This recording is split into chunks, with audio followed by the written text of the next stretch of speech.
बोकारो के डीएफओ रजनीश कुमार ने हेमंत है तो हिम्मत है से ली थी हिम्मत, पर चुका दी कुर्सी गंवाकर उसकी कीमत। 103 एकड़ सरकारी वन भूमि को बचाने की थी हिम्मत, लूट ली गई जमीन को वापस पटरी पर लाने की शुरू की थी कवायद, पर अचानक से गंवा दी अपनी कुर्सी। जमीन के क्लोज चैप्टर को ओपन किया था, फर्जी कागजातों से बेहाथ हुई जमीन को वापस लाने की तेज की थी लड़ाई।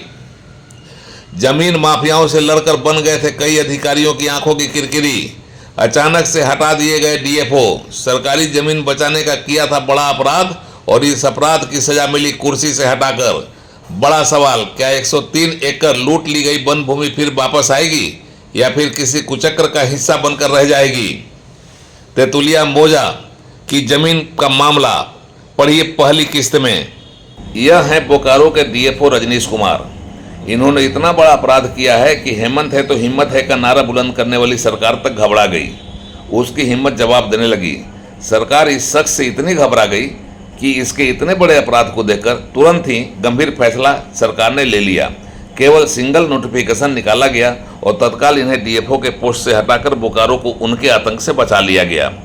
हकीकत में डीएफओ ने बहुत बड़ा अपराध किया था। यह अपराध भू माफियाओं को तनिक भी रास नहीं आया। जैसा कि कहा जा रहा है, भू माफियाओं ने डीएफओ के अपराध को ऊपर तक पहुंचाया, फिर आनन फानन में सिंगल नोटिफिकेशन निकालकर रजनीश कुमार को डीएफओ पद से हटा डाला गया। इतना ही नहीं, नोटिफिकेशन में वह कारण भी बता दिया गया कि प्रशासनिक कारणों से इन्हें हटाया जा रहा है। दरअसल रजनीश कुमार दुस्साहस कर रहे थे।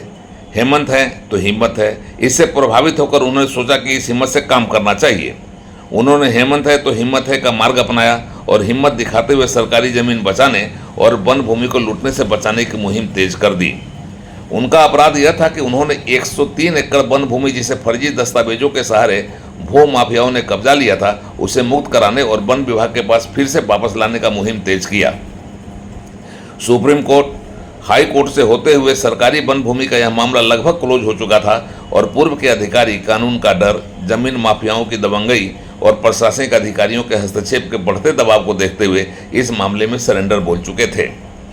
जमीन लूट चुकी थी और उसके दस्तावेज फर्जी तरीके से ऐसे बना लिए गए थे कि जमीन लूटने वाले लोग फर्जी दस्तावेजों के जरिए अरबों रुपए की कीमत वाली उस जमीन का मालिक बन बैठे थे। उन्हें पूरी तरह से इस जमीन का मालिक होने का अवसर मिल चुका था और कोर्ट में यह मामला अपने दाव पेच की वजह से बुरी तरह पिट चुका था। बोकारो के वन प्रमंडल पदाधिकारी रजनीश कुमार ने यह अपराध किया कि इस क्लोज हुए चैप्टर को फिर से ओपन किया। जमीन लूट की इस कहानी को समझा, लूट के इस मामले में किस तरह से तरह तरह का षड्यंत्र किया गया और कौन कौन सा तंत्र इन्वॉल्व हुआ, उसका अवलोकन किया। जिस जिस पॉइंट पर कानून, दस्तावेज और प्रक्रियाओं में वन विभाग पीटा था, पराजित हुआ था इस जमीन को लेकर, इसका अध्ययन किया और फिर यह प्रण लिया कि हर हाल में बेहाथ हुई सरकार की वन भूमि को वापस लाना है और इसके लिए जितनी मेहनत करनी होगी उसमें वे पीछे नहीं हटेंगे। इस मामले में तब तक वन विभाग को पार्टी नहीं बनाया गया था। यह एक महत्वपूर्ण आधार डीएफओ को मिला। इसके बाद विधि सम्मत प्रक्रिया अपनाकर रजनीश कुमार ने कदम आगे बढ़ाकर संभवतः जमीन बचाने की मुहिम शुरू करने का बहुत बड़ा पाप किया। जमीन के कागजात जुगाड़े, जमीन लूट की कहानी के तह तक जाकर काम किया।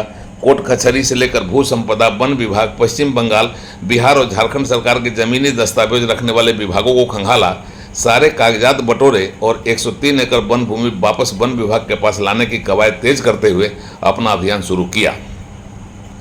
जमीन लूट की इस घटना में कई लोगों के पौबारा हुए थे। अपने अभियान से उन्होंने ऐसे लोगों को नाराज किया और उनकी नाराजगी भी झेली, लेकिन इसकी परवाह नहीं की क्योंकि उन्होंने जमीन बचाने का सबसे बड़ा अपराध करने की साजिश रच दी थी। कोर्ट ने इस मामले में वन विभाग को पहले फटकार भी लगाई थी, जिसके कारण पूर्व के कई अधिकारियों ने अपने द्वारा जारी किए गए पत्र को ही वापस ले लिया और जमीन पर अपना अधिकार बताने की बात तो छोड़िए, इस जमीन के बारे में सुनने को भी तैयार नहीं हुए। कोर्ट ने ऐसी फटकार लगाई थी कि किसी की हिम्मत नहीं हुई कि वन विभाग की लूटी गई जमीन को अपना बता सके और उस पर अपना हक जता सके। लेकिन रजनीश कुमार ने जमीन पर हक जताना ही नहीं, जमीन की वापसी का अभियान शुरू कर भू माफियाओं से लड़ने का बड़ा अपराध किया। एक तरफ मजबूत तंत्र और दूसरी तरफ दृढ़ इच्छा शक्ति के साथ डीएफओ रजनीश कुमार डटे रहे। हारिए न हिम्मत मूल मंत्र के साथ अपने लय में लगे रहे रजनीश कुमार एक से एक दस्तावेज जुगाड़ते रहे, एक से एक हैरत अंगेज गड़बड़ियाँ पकड़ते रहे और उन्होंने इतना मजबूत दस्तावेज तैयार कर लिया जो दस्तावेज खुद चिल्ला चिल्ला कर कह रहा था कि यह जमीन सरकार की वन भूमि है। जमीन माफियाओं ने कई लोगों के मिली भगत से लूट कर बड़ा घोटाला किया है। 103 एकड़ वन भूमि अपने हड़पे जाने के दस्तावेजी सबूत लिए चीखती रही, लेकिन दूसरी ओर प्रशासनिक अधिकारी राजस्व विभाग डीएफओ के साथ खड़ा होने के बजाय कोर्ट, हाई कोर्ट और बड़ी अधिकारियों के आदेश का हवाला देकर वन विभाग की मदद करने के बजाय हाथ उठाते रहा, या यूँ कहिए कि एक तरह से वह माफियाओं को मौत समर्थन देता रहा।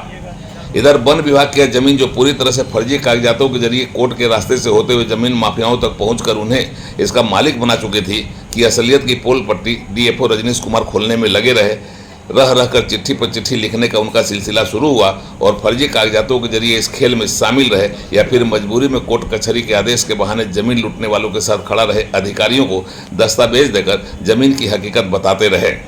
बोकारो जिला के चास अंचल का तेतुलिया मौजा वन भूमि प्रकरण, आगे आगे देखिए क्या क्या गुल खिलाता है यह प्रकरण। तेतुलिया वन भूमि प्रकरण अभी आगे भी जारी। बोकारो से उड़ान लाइव की एक्सक्लूसिव रिपोर्ट।